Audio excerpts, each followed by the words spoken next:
राज्यातील सर्वसामान्य मतदारांना खुश करण्यासाठी महायुती सरकारने सुरू केलेली आणखी एक योजना आता बंद पडण्याच्या मार्गावर आहे। राज्य सरकारची शिवभोजन थाली ही योजना जवळपास बंद पडल्यात जमा असताना आता आनंदाचा शिधा या लोकप्रिय योजनेचीही तीच गत होण्याची शक्यता आहे।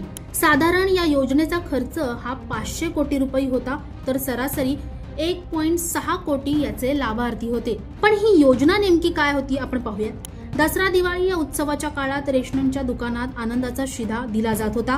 पांढरे रेशन कार्ड असलेल्यांना वगळून प्रत्येक शिधा पत्रिका धारकांसाठी 1 किलो पाम तेल, रवा, चणा डाळ आणि साखर फक्त 100 रुपयात दिले जात होते।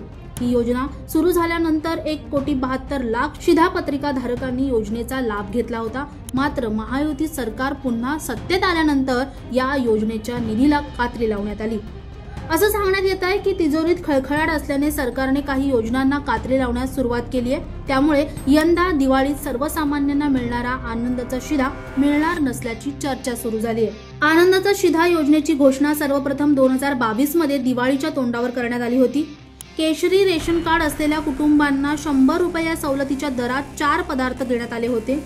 किटमध्ये प्रत्येकी 1 किलो रवा, चणा डाळ, साखर तसेच 1 लिटर सोयाबीन तेल किंवा पाम तेल होतं।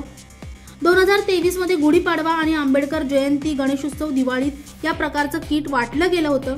2024 मध्ये अयोध्येतील श्रीराम मंदिराच्या उद्घाटनानिमित्त तसेच गणेशोत्सवादरम्यान देखील हे किट वाटण्यात आलं होतं। पण यानंतर कोणत्याही सणोत्सवाला हे किट वाटण्यात आलं नाहीये।